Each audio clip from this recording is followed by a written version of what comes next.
Well, thank you very much. Well, hello, everybody. How are you? Hi, darling. Hi.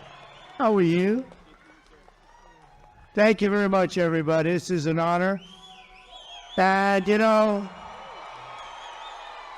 I walked in, the first question that I asked, should we change the name from Fort Liberty back to Fort Bragg? First question.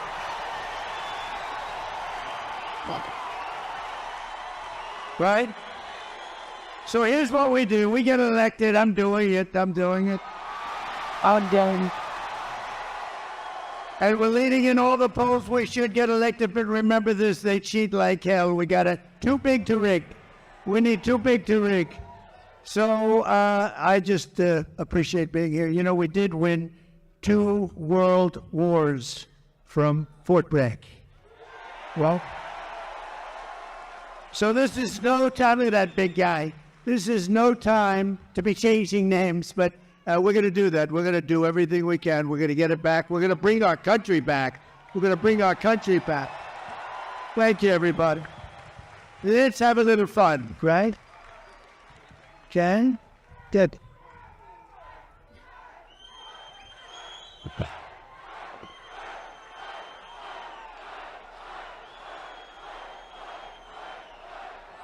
What are we doing is that? Right. Mr. President, I don't think you'd have a problem with North Carolina. I think they love you here. I learned that. And Kamala should be here. She shouldn't be anywhere else.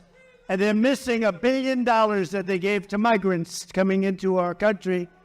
Some of them are murderers. Some of them are drug dealers. Some of them, many of them, 13,099 murderers came into our country during their 3.5. And we're missing $1 billion they gave them to the migrants that came in. And now we don't have the money. We'll do it. But they don't have the money to take care of. That's why they're giving you lousy treatment in North Carolina in particular. And we don't like that, so we're going to let it be known. Then they have to get a lot better because people are not happy. Well, you're absolutely right, Mr. President. And before we start with that town hall, I actually wanted to mention that one of your friends here is Silk. Silk, are you here? Where you at? Oh. Oh. I'll tell you, she is my friend, too. That is my friend. I had to move. My friends. Oh, wow. Hey, North Carolina. Well, real quick now, I want y'all to listen up. I'm a little ticked off. I just want you to know I'm a little ticked off, and I'm going to tell you why. $750. Oh, I mean, where American tax dollars is being used to fund illegal aliens into our country. And these illegal aliens didn't pay one dime or one red cent into our systems. And all Kamala Harris and Tampon Timmy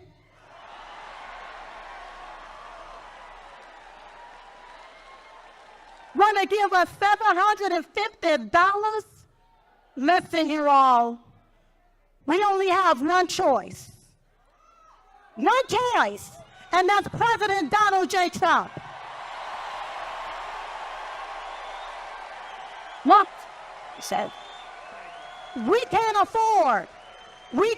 afford another 4 years of this, so you're going to have to vote like your life depends on it. Like when you're taking your breath and it's your last breath and you need that vote in order to breathe, that's what you're going to have to do. So you're going to have to, I'm almost finished, Mr. President. Wait. So what you're going to have to do, you're going to have to overvote the cheat. You're going to have to outrun the runway, and we're going to have to make it too big to rig.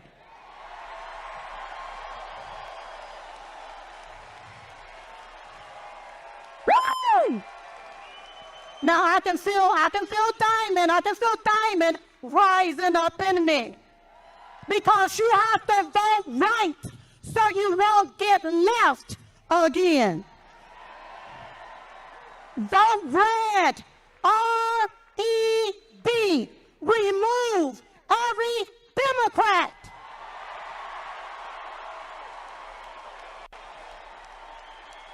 They gotta go. They gotta go. Now, while the media continue to play the race card, we gonna continue to play the Trump card so we can win, and win. Yeah. Thank you, everybody. Thank you. So, it was 9 years ago, and my beautiful wife, our First Lady, we love our First Lady. Did you see her interview on Sean Hannity and with Ainsley in the morning? She did great, but 9 years ago, she came to me, she said, there are two women, and they are really incredible. I said, who the hell are they? He said, you got to see this. You're not going to believe it. They had a thing. And we fell in love like almost immediately. Yes. And her sister was just unbelievable too. Yeah. And she passed away like a couple of years ago now. It's a long time ago. It seems it goes fast, right? But what a great combination. We love you both. They were loyal to me from day one. When they heard stuff, they said, that's a lot of crap. They were with me from day one. Day one. And that Trump sign gets bigger and bigger. I said, that's so nice. I want to buy one for myself. But Mr. President, I'm going to give you one. I don't want Right. You know what? Yes. You know what? We appreciate your loyalty, your friendship. And I saw Silk backstage. I said, I'm bringing you upstage. I'm going to bring you upstage. And we miss your great sister. Yeah. And we love you. And thank you very much. So thank much you. more. Okay. Thank you. Brett. All right, Mr. President, are you ready? Yeah, I'm going to be very careful with these seats. Yeah, it's a little bit. These seats weren't designed for me, exactly. All right, Mr. President, our first question comes from Allie. She was one of the residents here in North Carolina that was directly impacted by the hurricane, and it destroyed her community. Allie, where are you at? Hi, good evening. Good evening, President Trump. My name is Allie, and I'm from the foothills of North Carolina. Our entire community has been decimated. Thank you, President Trump, for visiting the disaster sites to bring attention and donating millions in relief. Thank you, Alan. This week, we have learned that not only did 13,000 murderers illegally cross our border, but FEMA is out of money because they have been providing $9,000 to every illegal. Enough is enough. We must put Americans first. How soon will you start deporting the murderers? So let me just tell you that you're right about that. It's 13,099 to be exact. And murderers, many of these people murdered more than one person. One did 7. These are not people we want in our country. So this was, I guess, released by somebody that loves us, maybe in Border Patrol. We don't know exactly where the numbers, but these are certified numbers. And you had 16,000 drug traffickers. You had numbers that nobody's ever seen, 645,000 criminals overall. They're in our country. Nobody has any idea. They're from places unknown. Nobody knows who they are, what they are, but we know that we have over 600,000 people released into our country, along with the ones that you were talking about, the 21,000, but of them, 13,000, more than 13,000 are murderers. And some were on schedule to die. They were scheduled toward the death penalty. And we have them now nicely ensconced in our country. I'll tell you what, we have the worst president and the worst vice president in the history of America. They are horrible. They are horrible.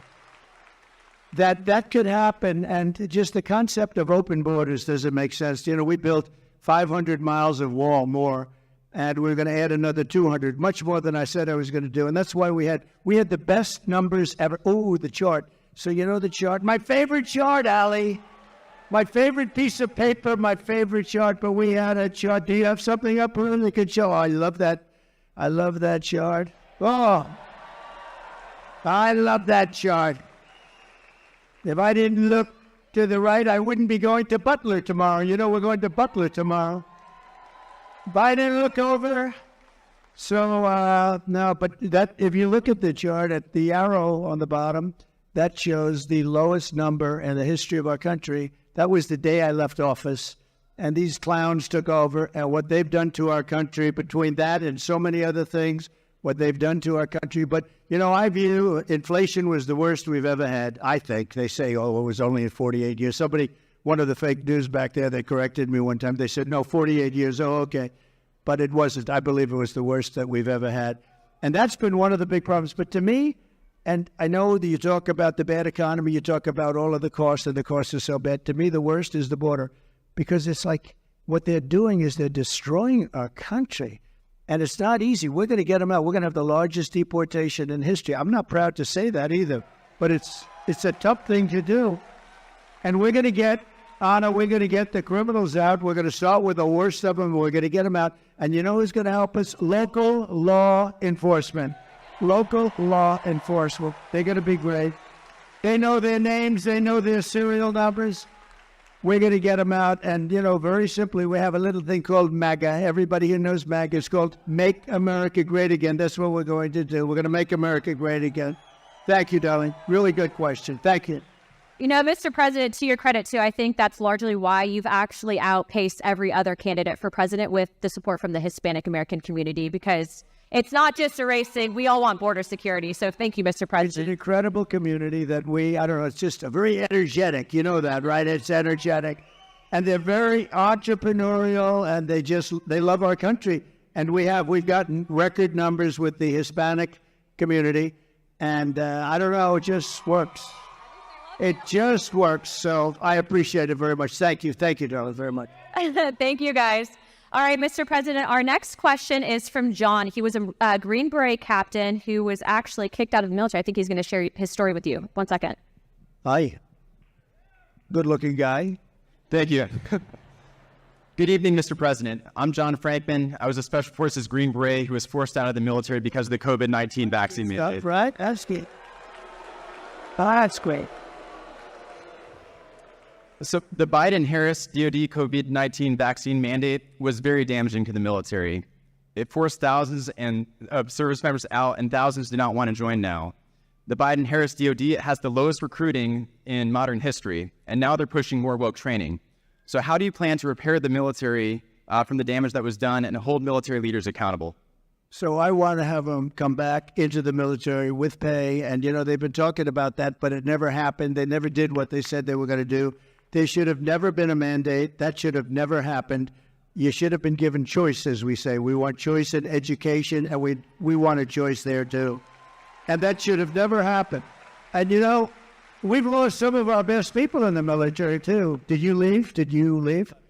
Did you ever take the vaccine? Or? I never did, sir. So, yeah, you want a choice, yeah. And do you want it? Would you go back in if they were able to? As long as there's accountability, potentially. Yeah, no, there would be accountability is right. We'll fire their asses. But we don't want to lose this guy. We want to get, he's central casting. We want to get him back in. Yeah, we're going to take care of it. I hope you do come back. Or I hope you do very well outside, to be honest. Wherever you are, I just want you to do well. But we're going to get a lot of people coming back. They should have never had the mandate. The mandate was a big mistake, and they treated people terribly, terribly. Okay? Thank you very much. Great. You look great. Thank you.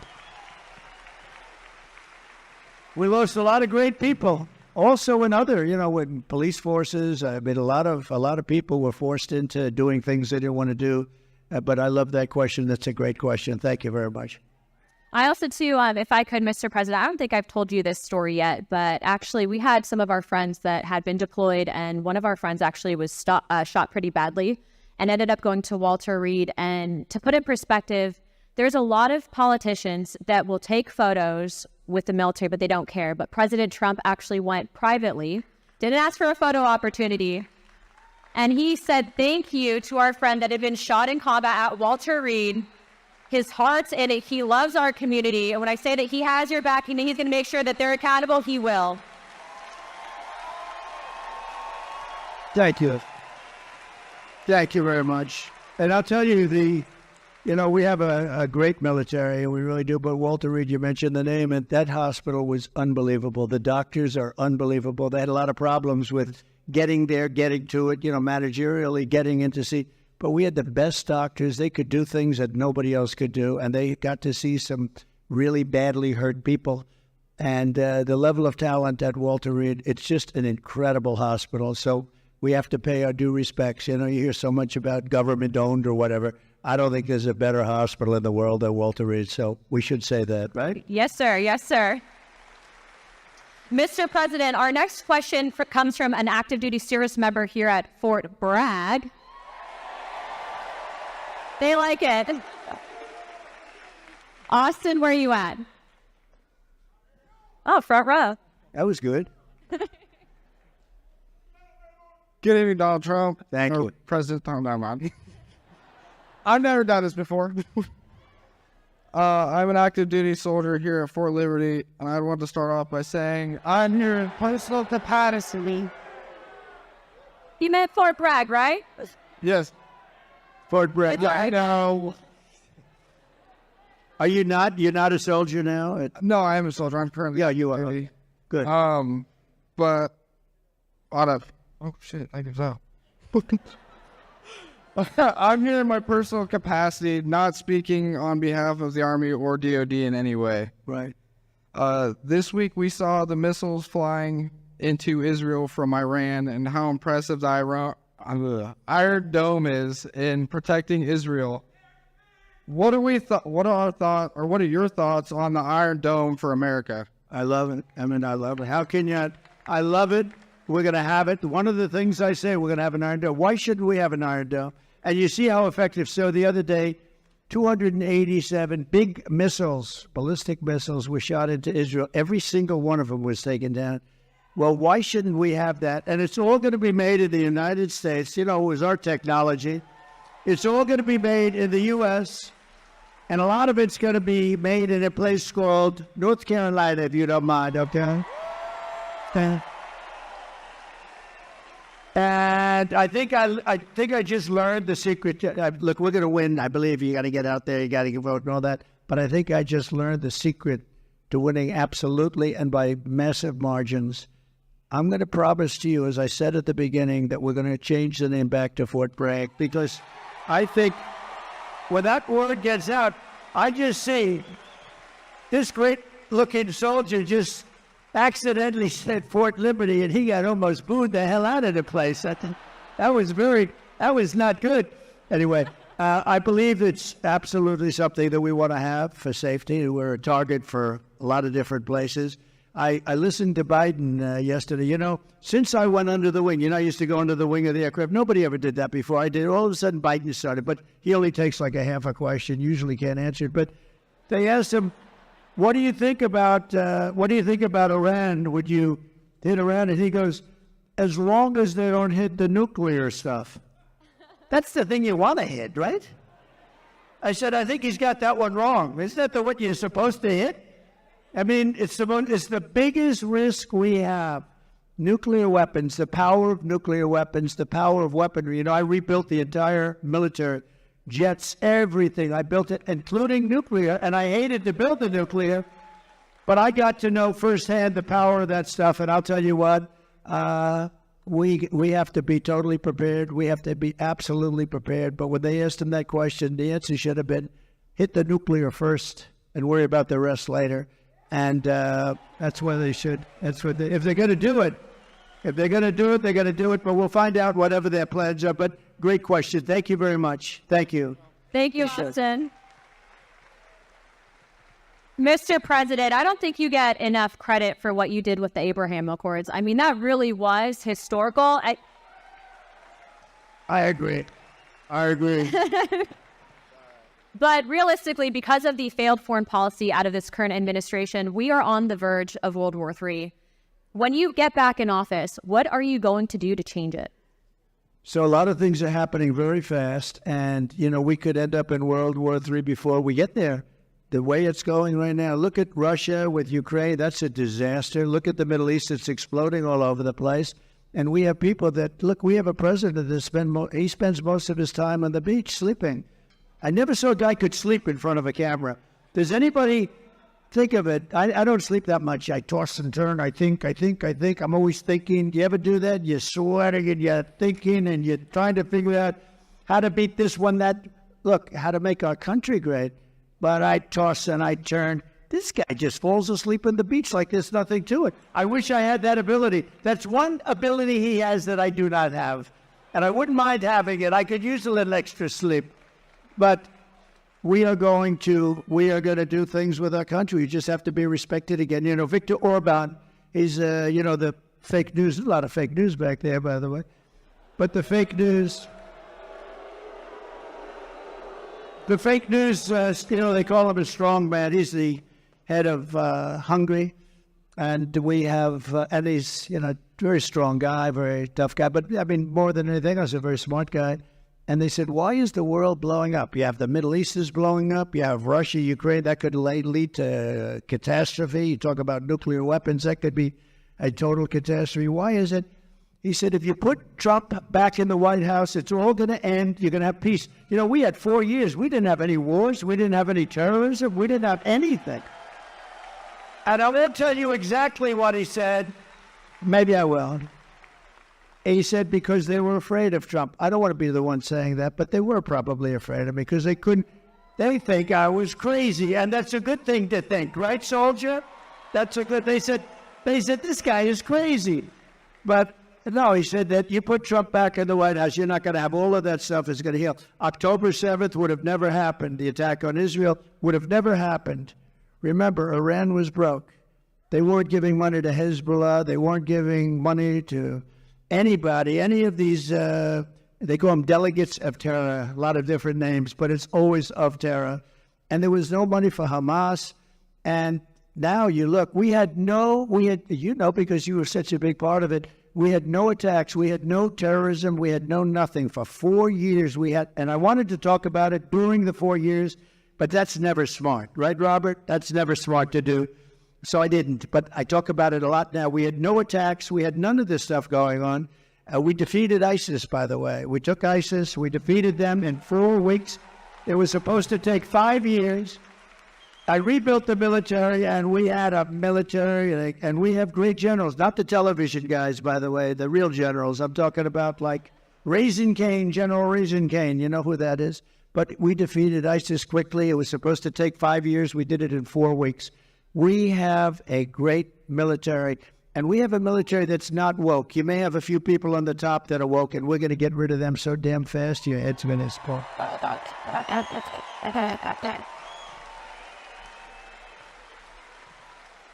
Yeah, he's not kidding. We've traveled around the world just on Codels, and every single world leader that we met with said that they needed you back because you'd be tough on China. They know that other people won't be tough on China, but you'll be tough on China. Well, even China likes us back. China wants to see a little stability too, but I charged China hundreds of billions of dollars in taxes and tariffs, and they paid it.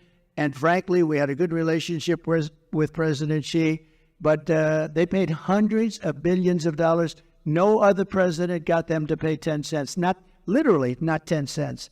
Got hundreds of billions of dollars. And you know what? More importantly, they respected your country. They don't respect us anymore. They respected your country, and they'll respect us again. Amen, sir. Peace through strength. Our next question is from Sarah. Sarah is a VA advocate. Sarah, where are you at? Oh, perfect. Hi, Sarah. Again, we're working now. As you know, you talked about Walter Reed, sir, and I'll just say my husband is one of the most catastrophically wounded surviving service members, and you visited with him there many times. Wow. And this past July, you saw him in Charlotte. Yes, sir. Is he here? No? Not tonight, but you just saw him this summer, so he was so happy to see you this summer. Yes, sir. Yes, sir. But I want to talk about all the advancements you made for community care, and you empowered veterans to choose their own providers. And Secretary LaPique. And I was so proud to stand with you many times in the White House as you signed historic legislation and executive orders to take care of our military and veteran families. We've watched that community care access where a veteran can choose his or her own provider. We've watched that be actively limited and actively. How are you going to bring that back as a day one priority and give veterans the choice for the best medical care back again? It's such a great question, and thank you. And what a good wife that is, and I'll bet your husband's great. You love your husband, right? You know, the people like you, what is your first name? Sarah? People like Sarah are so important to our country because they take care of people that are great heroes, real heroes, and they take care. And if they didn't take care, or the hospitals would be unable to do it. They just would be there. This right now. I mean, with all of the migrants have taken over our hospitals. They've taken over our schools. We don't have anything, but people like Sarah, the job they do is incredible, and they do it out of pure love. They don't do it for any other reason. They do it out of pure love, and we have to help them. We have to help them because the medical costs would be unaffordable by our nation. It would be totally unaffordable. And it was better before, and I heard it sliding. I spoke with Robert before, and he did, by the way, an incredible job. You did an incredible job. Stand up, please. And Sarah, thank you, Robert. You know, we had a 92% approval rating at the VA, 92%. Now it's down into the 40s. We had a thing called choice, where if you had to wait too long for a doctor, you know the story.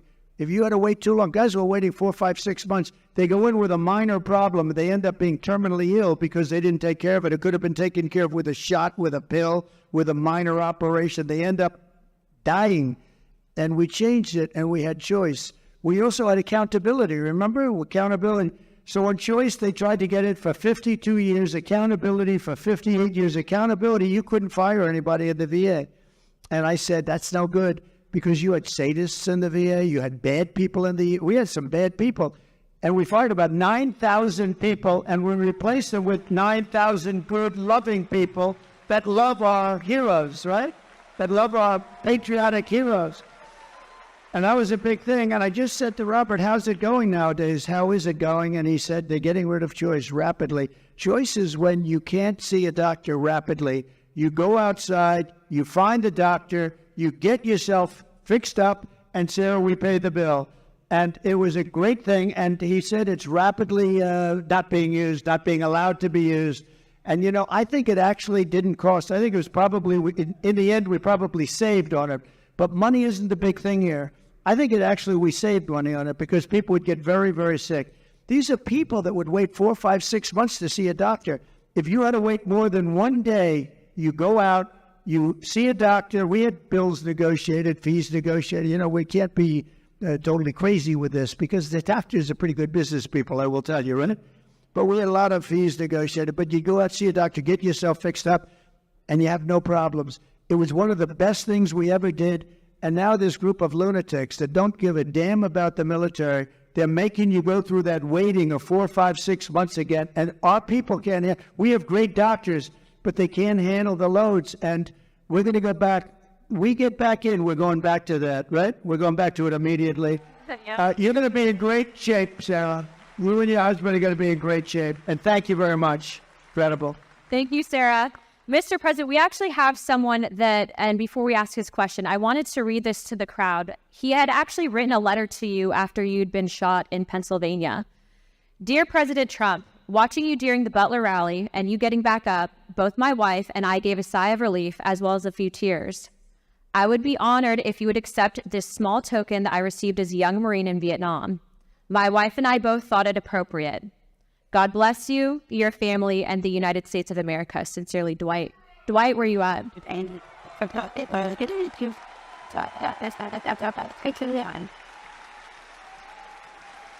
Thank you.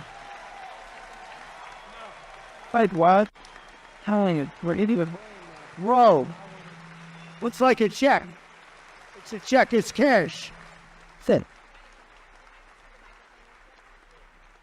For those of you who may not know, Dwight had given President Trump his Purple Heart. That's right.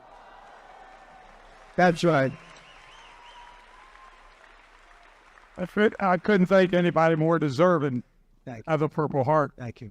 You took it, you laid down there, you got back up, and the first words out of your mouth was fight, fight, fight. You didn't even have anything to shoot back at. Okay. We got ducks. They all laid up to him right there. He doesn't do this, but he's better than anybody as far as I'm. No, I'm hardly better than you on this thing. You're great at this. And I wanted to thank you. I know that most of you will watch the president on that day and were very fearful that something terrible happened when he went down on the ground. But it was such a relief. Our hearts were so filled with joy because we saw what happened. And it was a minor wound, but it was close to being a terrible. You know, We were really... I said, how does it, why was there so much blood to the doctor? I said, it's bleeding like crazy. This is a little fact. Some of you might have heard this, but you get hit in the ear, and it bleeds more than any other part of the body. So I didn't mind being hit that way. I don't want to be hit that way. This way. This way. If I didn't make the turn, I would have been hit the other way. That's no good. That would not have been too good. But it is true, and I got very lucky, and maybe it wasn't so much luck. Maybe there's something else, right? Maybe there's something else up there, but that's great. Thank you.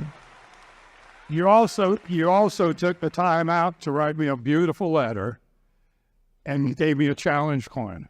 I never expected that from the President of the United States. Well, Thank you. it's a great honor, and I remember it very well when you gave it. Yes, I will. Really nice. Thank you. I served as a Marine in Vietnam, proudly served as a Marine in Vietnam. And I thank you very much. There were quite a few that did. And when I came back from the service and stuff like that, we didn't get quite the greatest greeting, but No, you didn't.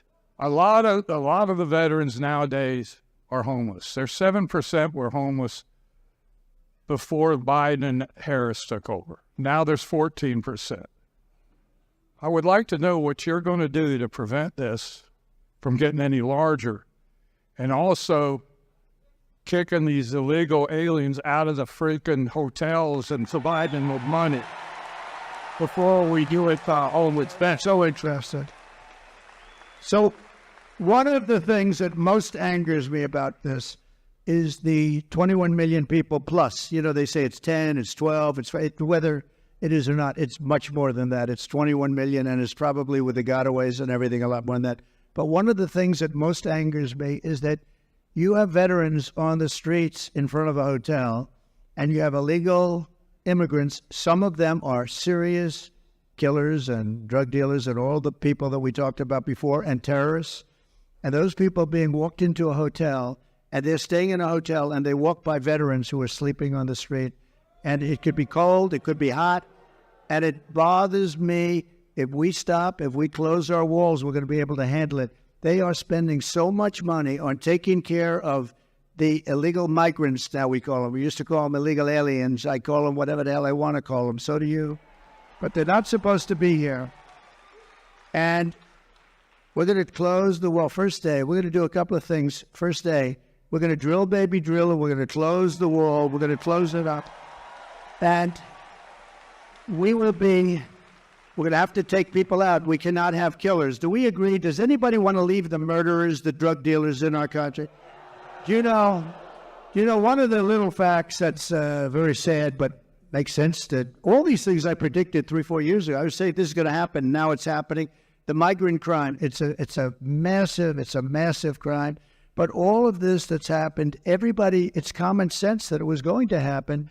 and we're going to have to get them out because we have no choice. It's not sustainable by any country. We have done things that are so stupid. Like, as an example, I consider it to be less important, but it's very important still because it's a way of life. Men playing in women's sports, okay? Who wants that?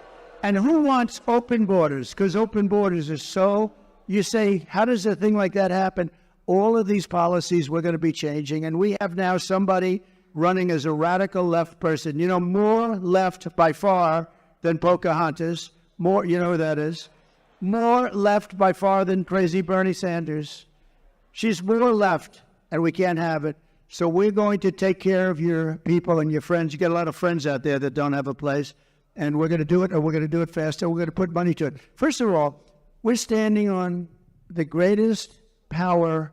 It's called liquid gold. We have more than any other country. We don't use it. We get oil and gas now from Venezuela. Do you believe it? We're going to take our own, and we're going to make a lot of money. So we're going to make a lot of money. We're going to take care of our veterans properly. We're not going to have that happen anymore, okay?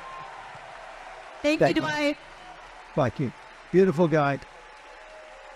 Beautiful guide. I think I'm going to stand. This chair is the most uncomfortable chair I've had. First of all, it spins. And the one thing I don't want is to fall on my ass, because that will be the only story. They'll say, sir, you did great. Too bad you fell. That would be the only story. So I'm not sitting in that sucker. I think it's a booby trap. That was put there by Kamala.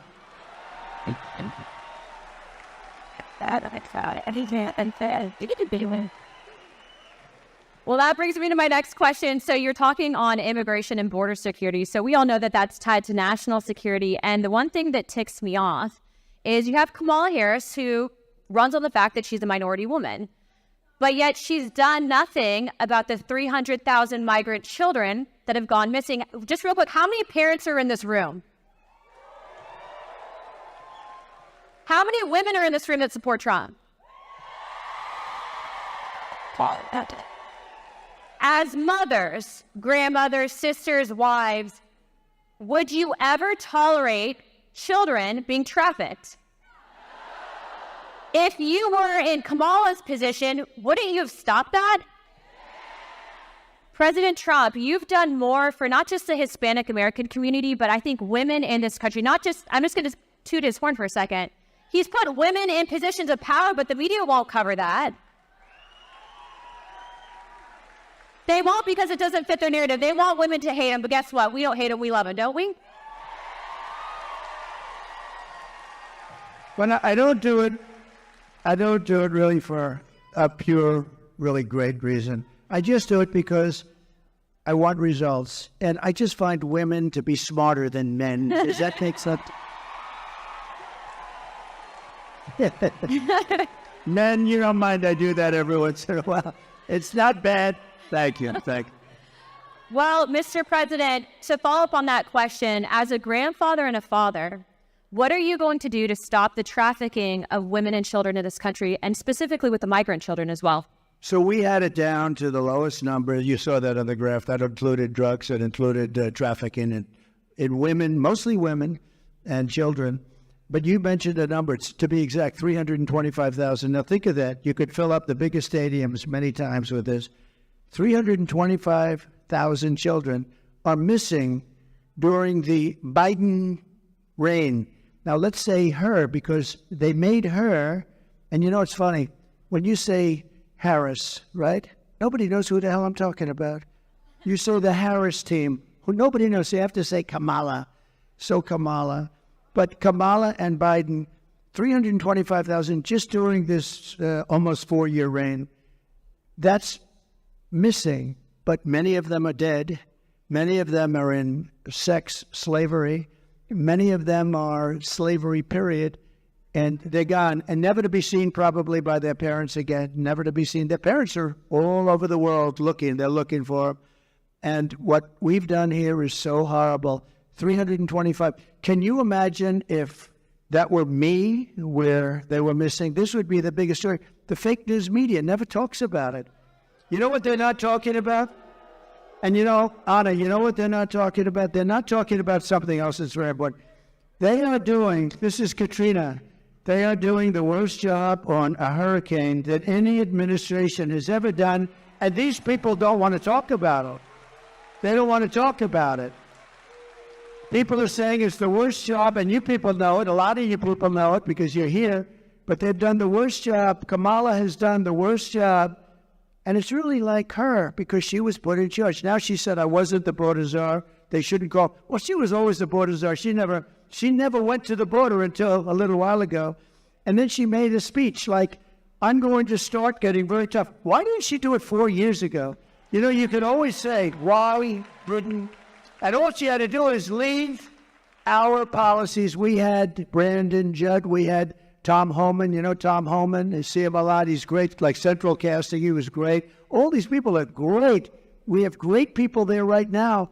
But we have some tremendous people. And, you know, it's interesting with Border Patrol and ICE.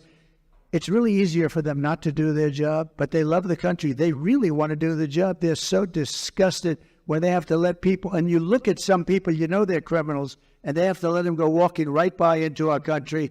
Now, we're going to straighten it out. It's going to be straightened out right. But 300, remember this number, 325,000 children are missing. That means many dead are missing during this administration.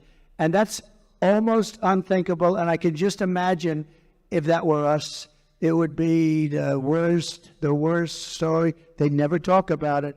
And the other story they don't talk about, and I'm doing this because we're on all that television, look at all that television. The other story they don't talk about is what a rotten job they're doing in North Carolina and other places with respect to the hurricane. They are doing a terrible job. What? Randy. So, but then why not? That's an improvement. Mr. President, to follow up on that, because the media is here, I do believe that they've intentionally, and this is my opinion, not helped out those residents because it's red communities that are impacted. Let's call a spade a spade. Do your job and do better. Donna, one thing. So Elon Musk, we all love Elon, you know, Elon. We have to take care of our brilliant people. We don't have too many of them, right? There aren't too many brilliant people. But I got a call, an emergency call 2 days ago to speak to Elon, and he endorsed me very strongly. He endorses me almost every day. He wants us to win so badly. But Elon is a brilliant guy between the Tesla and this, that, the rockets. But he also does something called, you know, the links, Starlinks. So he has Starlinks. Now, I'm not too familiar with it. All I know is it's really supposed to be great. So they call because in North Carolina and parts of North, and a little bit Georgia, but in parts of North Carolina, every line is down. There was no calls, no anything. Nobody could get through to anybody. And I got a call from a big person in North Carolina. Could you possibly call Elon Musk because we need help with Starlinks? Could we get Starlinks, you know, really? And I did, and he was great. And, you know, he did something that was, he had it ordered. I got a call during my phone call. They called me up, the people from North Carolina, and they said, thank you very much for helping us with Mr. Musk. I was talking to him. He wasn't off the phone. I said, do you have some kind of a thing that we're talking and you're ordering people? This was the craziest thing. No, this is, he's like, I'm talking. So, Elon, thank you very much. I appreciate it. I'll see you. He's going to Butler tomorrow. You know, Elon is going to Butler. Then, but I asked him about Starlinks. Would you be able to get a certain section of Georgia? They're going to fly them in with helicopters and everything else. Would you be able? And as I'm talking to him, they're calling me on the other line, thanking me for getting it. So I'm going to ask him what the hell that was all about, right? He's probably got some little contraption that he's going like this as he's talking to him. He's incredible, that guy, I'll tell you. But he got a tremendous for Georgia and for North Carolina, the Starlinks. They got here's the one thing they have to do. They have to distribute it. They have to get it out there. He got it here. But they have to get it out there. They're not getting it out. That's FEMA. They've got to get it out. So important. But he's really done a great job, so we appreciate it. Thank you, Mr. President. Thank you for all you're doing continuously. Our next question is from Pete, who is a Marine Corps veteran, and his question is going to be covering the withdrawal of Afghanistan. Pete? Damn. Your service. Whoa. Mr. President, I am Pete from North Carolina, and also a Latino for Trump. I knew I liked him. and I proudly served in the United States Marine Corps, first as enlisted That's great. Thank and as an officer.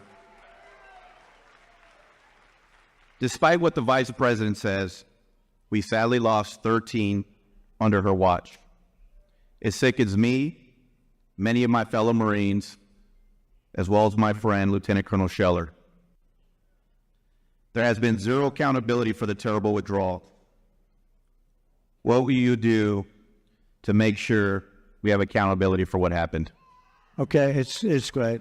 It's like, I know more about that subject than any subject we spoke about because I think it was the most embarrassing moment in the history of our country. There was never anything. I don't think Putin would have gone in and invaded Ukraine if that didn't happen. He saw that. He said, hey, these people are stupid people. They're idiots. And, you know, they only respect power and force. When they saw that, by the way, if I were president, Putin would have never done it, period. And you would have never had the attack, and you wouldn't have had inflation, and you wouldn't have had the problem that we're talking about because, you know, I had it down to 5,000. I was getting out. They were there for 20 years. But a couple of things were done wrong. Number one, they should have kept the military base, right, Bagram? So you have a military base, one of the largest bases in the world. We left it. It's 1 hour. Forget about Afghanistan. It's 1 hour away from where China makes its nuclear weapons, okay? You got to keep that. And they didn't. They fled. They left. We had, as you know, 18 months. I called up Abdul. Abdul is the head of the Taliban. That's the ones that do the shooting, okay? Not the Afghans. It's called the Taliban. And the press said, why would you call it? Because that's where the shooting is. And I called him up. I was nasty. We didn't have one soldier killed because they were killing a lot of our soldiers, the snipers, and a lot of them with the Obama-Biden administration before I got there.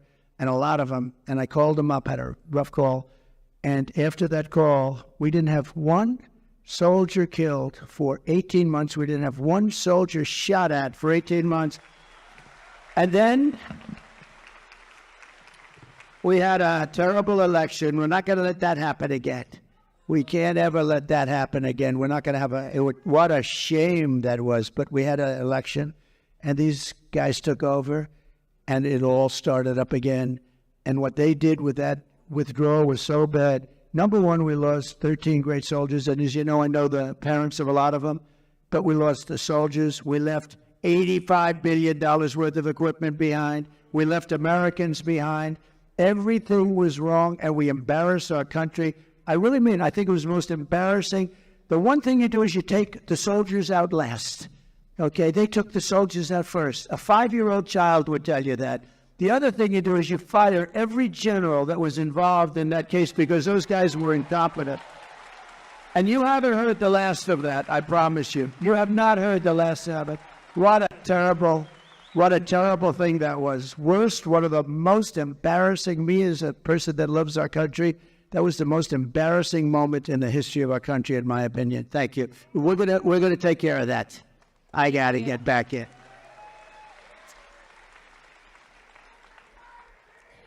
Mr. President is such a good title for him, isn't it? You do know she's a congresswoman, right?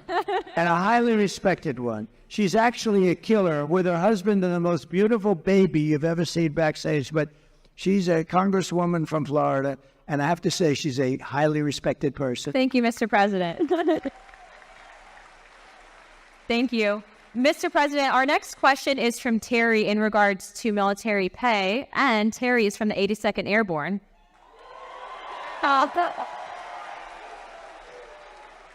Mr. President, thank you for being here. My name is Terry. I have had the honor of serving with the mighty 82nd Airborne. I'm also a proud member of the Lumbee tribe. The largest tribe in North Carolina, we have one of the highest percentage of military service in the nation, a higher percentage of the overall population. My question, sir, is about military pay. You provided the largest pay raise in history to our military. Unfortunately, we have seen inflation skyrocket, and more service members and veterans are on fixed incomes and are finding it hard to pay for basic basics like grocery. Will you commit to increase military pay and bring down prices? Yeah, very good, Terry. I appreciate it too, and it's very unfair. So I gave the largest pay raise in the history of the military, and I thought that was wonderful. But then when these clowns came in, these incompetent fools came in, they allowed inflation, and because of the energy policies, I think mostly, but also because of their spending, but they allowed massive inflation. So your pay stayed here, and you were happy, and then all of a sudden the cost of bacon doubled, and the cost of everything else doubled and tripled and quadrupled. Interest rates went to 10%, so you could no longer, we were at 2%, then they went to 10%, so you could no longer buy a house. So many things happened. The answer is yes. I'm going to take care of you. I'm going to take care of our law enforcement. And you know who else I'm going to take care of? Our teachers. Our teachers are very underpaid. We're going to take care of our teachers. Okay? We're going to take care. And I did it. I did it. I felt strongly. But, the fact is that they got wiped out. What we gave you got wiped out by their inflation that they should have never had. That's another thing. You would have never had inflation because it was caused largely by really dumb energy. The energy went through the sky. That brought everything with it. So we're going to take care of. But law enforcement also, and your teachers, okay? Thank you, Mr. President. We now have time for one last question. So our last question. Make this a good one. Our last one comes from Matthew. Matthew? He was an F-15 pilot. I won't hold that against you. Here, I got it. Mr. President, first off, I want to speak on behalf of everyone here and say thank you for taking time tonight to speak with our troops. Thank you. Thank you, Gordon. We got a lot of good-looking men in this audience, don't we, Al? And a lot of good-looking women also, by the way. Thank you very much. Okay, go ahead. I'm going to revisit something you've talked about already. My name is Matt Lohmeyer. I was an Air Force F-15 pilot, and I was a commander in your newly created U.S. Space Force. I am also the first veteran of the Space Force because under the Biden-Harris regime, I was fired from my command and lost my pension for criticizing DEI trainings that were rampant in the military. Those trainings are still dividing our troops, and thank you for saying you would fire those few woke generals who are a big problem. Big on. I'm going to suggest that it might, in fact, require ongoing oversight and a persistent, consistent, watchful eye within the Pentagon to ensure this monster never returns to the Defense Department. Will you consider establishing a special task force, office, or position to ensure that these monsters never return to the Defense Department? You know what I'll do? And I'm pretty good at this stuff. Sometimes you get it wrong. I'm going to put you on that task force. I think it's good. Not going to do better than wrong. I'll put you on. Make sure you give the name. Thank you. Beautiful, right? I have your approval. Well, Yes, sir. I have your approval. We're not going to get better than him. You're right about it. You're right. 100%. Thank you. Comments? I'm cut. Mr. President, that wraps it up for the evening. Do you have any closing statements to everyone? Well, I just want to say that it was very important that I got to North Carolina. Laura, my daughter-in-law, gave me the most beautiful grandchildren. But Laura's here. I don't know if she's right here or where is Laura. Would you come out here? She is absolutely the girl. Come on up here. Come on.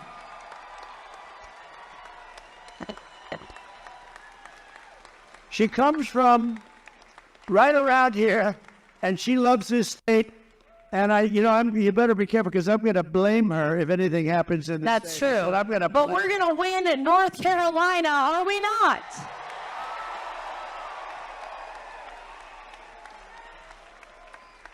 I am from right down the street a little ways in Wilmington, North Carolina, where I was born and raised. And I know I don't even have to ask this audience this question, but are we ready to send Donald J. Trump back to 1600 Pennsylvania Avenue? All right. Here's what I need from everybody.